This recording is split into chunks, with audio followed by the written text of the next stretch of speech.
যুবশক্তি ভরসা স্কিম বা ভরসা স্কিম, যেটা যুবদের জন্য রাজ্য সরকারের পক্ষ থেকে প্রস্তাবিত নির্বাচন পূর্ববর্তী একটি ঘোষণা। এবং তার পরবর্তীতে আমরা দেখেছি যে যুব সাথীটা যুবশক্তিতে কনভার্সনের একটা প্রক্রিয়া। তো যারা অলরেডি যুবসাথীতে অ্যাপ্লাই করে রেখেছেন তাদের তো আর নতুন করে যুবশক্তির জন্য অ্যাপ্লাই করতে হবে না, কিন্তু যারা যারা এই যুবসাথীতে আছেন তারাও যে সবাই যুবশক্তি পাবেন এমনটাও কিন্তু নয়। এটা আমরা অন্নপূর্ণা থেকে শিক্ষা নিয়ে নিয়েছি যে এখন যেটা চলছে ট্রেন্ডে, যে যারা অটোমেটিক্যালি এখানে নথিভুক্ত আছেন, আগে থেকেই নথিভুক্ত আছেন, তারা যে পরবর্তী প্রজেক্টের জন্য শিফটেড হবেন এমনটা কোনো কথা নেই। অলরেডি আমরা দেখেছি যুব সাথীর যে ওয়েবসাইট সেটা যুব শক্তিতে কনভার্ট হয়েছে। এবং ভরসা স্কিম আমরা দেখেছি যে অর্থমন্ত্রী স্বপন দাশগুপ্ত বাবু বাজেটে ঘোষণা করেছেন মাসে 3,000 টাকা করে দেওয়া হবে কাদের যারা গ্র্যাজুয়েশন কমপ্লিট করেছেন, আর যারা গ্র্যাজুয়েশনের নিচে আছেন সেটা ন্যূনতম কত পর্যন্ত ডিগ্রি আছে সেই পর্যন্ত এখন পর্যন্ত ঘোষিত নয় যে কত পর্যন্ত ডিগ্রি 2,000 টাকা পাবে, বাট উচ্চ মাধ্যমিক পাস বা মাধ্যমিক পাস ধরে নেওয়া হচ্ছে ন্যূনতম 2,000 টাকা করে কিন্তু পাবে। এখন প্রশ্ন হচ্ছে এই যুব শক্তি বা ভরসা স্কিম ঠিক কবে থেকে শুরু হচ্ছে, এটা নিয়ে বাড়ছে ভীষণ রকমের কনফিউশন। আজকে জুলাইয়ের 22 তারিখ, এই জুলাইয়ের 22 তারিখ থেকেই কি শুরু হচ্ছে এই স্কিমের আবেদন প্রক্রিয়া? কি বলা হচ্ছে জুলাই, আগস্ট নাকি সেপ্টেম্বর, কবে শুরু হচ্ছে এর আবেদন প্রক্রিয়া? মোটামুটি যে লেটেস্ট তথ্য রয়েছে সেটা তোমাদেরকে জানাবো, এবং তার সাথে এটাও জানাবো যে একটা সার্টিফিকেট যুবশক্তি থেকে তোমাকে ডিস্টেন্সে তৈরি করতে পারে বা যুবশক্তি থেকে তোমাকে দূরত্বে ঠেলে দিতে পারে। কোন সার্টিফিকেটটা এসেনশিয়াল,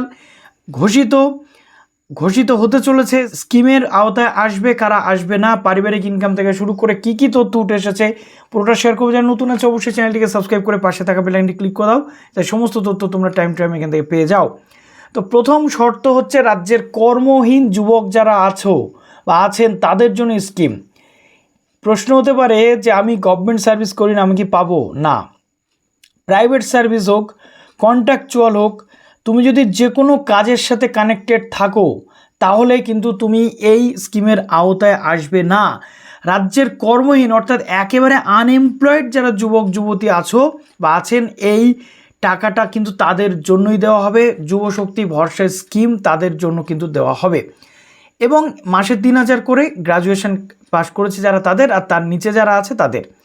এবার প্রশ্ন হচ্ছে যে কবে থেকে এই যুব শক্তি বা ভরসা স্কিম চালু হবে? জুলাইয়ে এটা যে চালু হচ্ছে না এটা এক প্রকার কিন্তু কনফার্ম। তার কারণ বিভিন্ন মহলের যে ধারণা সেটা চলে আসছে, যেহেতু অক্টোবর থেকে টাকা দেওয়া শুরু হবে তাই জুলাইয়ের মধ্যে না হলেও অগাস্ট অথবা সেপ্টেম্বর মাসে ভরসা কর্মসূচির যে অ্যাপ্লিকেশন প্রসেস সেটা শুরু হতে পারে। তাই কনফিউশনে থেকে লাভ নেই যে জুলাইতেই শুরু হচ্ছে। সোশ্যাল মিডিয়াতে তো বিভিন্ন নীতি নির্ধারকরা যারা রয়েছেন তারা, তার সাথে অফিসাররা যারা রয়েছেন, সোশ্যাল মিডিয়া অফিসার, তারা তো ঘোষণা করেই দিয়েছিলেন যে জুলাই থেকেই শুরু হচ্ছে এর প্রক্রিয়া, কিন্তু না, জুলাই থেকে কিন্তু এর প্রক্রিয়া শুরু হওয়ার সম্ভাবনা নেই। অগাস্ট এবং সেপ্টেম্বর এই দুটো মাসকেই কিন্তু টার্গেট করে রাখা হয়েছে। এবার প্রশ্ন হচ্ছে একটি সার্টিফিকেট যেটা নিয়ে ভীষণভাবে চর্চা চলছে সেটা যদি না থাকে তাহলে কি হতে পারে? আবেদনের সময় যারা গ্র্যাজুয়েশন কমপ্লিট করেছেন বা করেছো তাদের জন্য ডিগ্রি যে সার্টিফিকেট অর্থাৎ গ্র্যাজুয়েশনের অরিজিনাল সার্টিফিকেট এবং প্রফেশনাল সার্টিফিকেট কিন্তু লাগবেই বলা হচ্ছে। এবং ইতিমধ্যে এই নিয়ে কলেজ বিশ্ববিদ্যালয়ে বিভিন্নভাবে কিন্তু স্টুডেন্টসরা ভিড় করতে শুরু করেছে তাদের প্রফেশনাল সার্টিফিকেট বা সার্টিফিকেট তোলার জন্য, কেন অনেকে তোলে না, সার্টিফিকেট দেরিতে তোলে।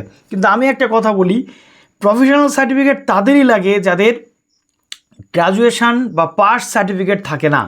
অনেক ক্ষেত্রে আমি দেখেছি গ্র্যাজুয়েশন হোক বা বিএড হোক, সার্টিফিকেটটা আসতে আসতে অনেকটা সময় লেগে যায়, তাদের জন্য প্রফেশনাল সার্টিফিকেট। কিন্তু যারা অলরেডি গ্র্যাজুয়েট ক্যান্ডিডেট আছো বা আছেন, সার্টিফিকেট তোমাদের আছে বা আপনাদের আছে, তাদের জন্য কিন্তু প্রফেশনাল সার্টিফিকেটের কোনো প্রয়োজন নেই। একবার যদি সার্টিফিকেট বেরিয়ে যায় তাহলে আর প্রফেশনাল সার্টিফিকেট কিন্তু দেওয়া হয় না। প্রফেশনালটা তাহলে কাদের জন্য? যাদের সার্টিফিকেট এখনও আসেনি তাদের জন্য এই প্রফেশনাল সার্টিফিকেটটা তুলে রাখতে হবে। তো আমি বলবো প্রফেশনাল সার্টিফিকেটের ওরকম যে ভ্যালিডিটি সেটা 1 বছর থাকে, তুলে রেখে দাও, দিলেও কোনো সমস্যা নেই। কলেজ বিশ্ববিদ্যালয়ের ফাইনাল যে মার্কশিট রয়েছে সেটা, অ্যাডমিট কার্ড বা সচিত্র পরিচয়পত্র নিয়ে গিয়ে অ্যাপ্লিকেশন করলে এই সার্টিফিকেট কিন্তু পাওয়া যায়। কর্মহীন যারা যুবক যুবতী রয়েছে তাদের জন্য তাদের ভোটার কার্ড, আধার কার্ড, বার্থ সার্টিফিকেট বা মাধ্যমিকের অ্যাডমিট কার্ড ব্যাংকের অ্যাকাউন্টের ডিটেল এবং শিক্ষাগত যোগ্যতার শংসাপত্র কিন্তু এখানে প্রয়োজন হবে, অর্থাৎ প্রত্যেকটার আলাদা আলাদা সার্টিফিকেট লাগবে। এবং সবচেয়ে গুরুত্বপূর্ণ ব্যাপার, তুমি বা আপনি যে বেকার আছেন তার কিন্তু ডিক্লারেশন, সেলফ ডিক্লারেশনও দিতে হতে পারে যে না আমি বেকার আছি। পরবর্তী ক্ষেত্রে যদি সেই তথ্য ভুল হয়, সরকার কিন্তু সেই ডিক্লারেশনকে ধরে আইনানুগ ব্যবস্থা কিন্তু নিতে পারে তাদের বিরুদ্ধে। তো এই এসেনশিয়াল ডকুমেন্টস এগুলো কিন্তু লাগবে। তো যারা গ্র্যাজুয়েশন কমপ্লিট করেনি তাদের জন্য 2000 টাকা কিন্তু এখানে বলা হয়েছে। এইবার একটা গুরুত্বপূর্ণ পয়েন্ট আছে যে কারা পাবে না।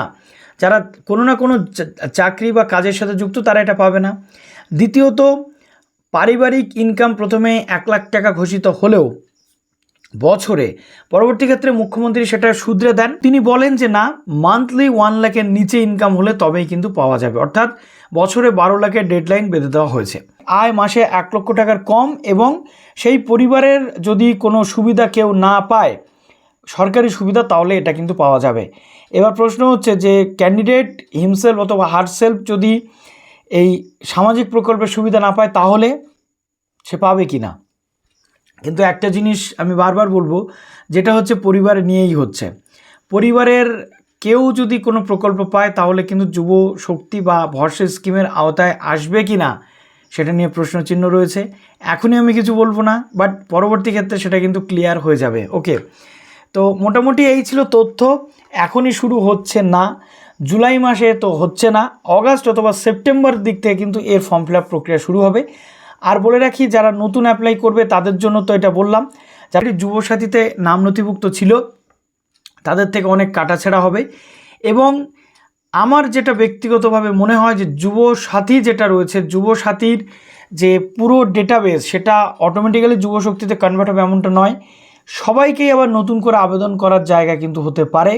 তার কারণ এই গভর্নমেন্ট কিন্তু সব কিছু মানে কি বলবো ফিল্টার করে নিতে চাইছে, জাস্ট লাইক অন্নপূর্ণা যোজনা। আমরা এখনও দেখতে পাচ্ছি অন্নপূর্ণা যোজনা নিয়ে পুরো জিনিসটা ঝুলছে।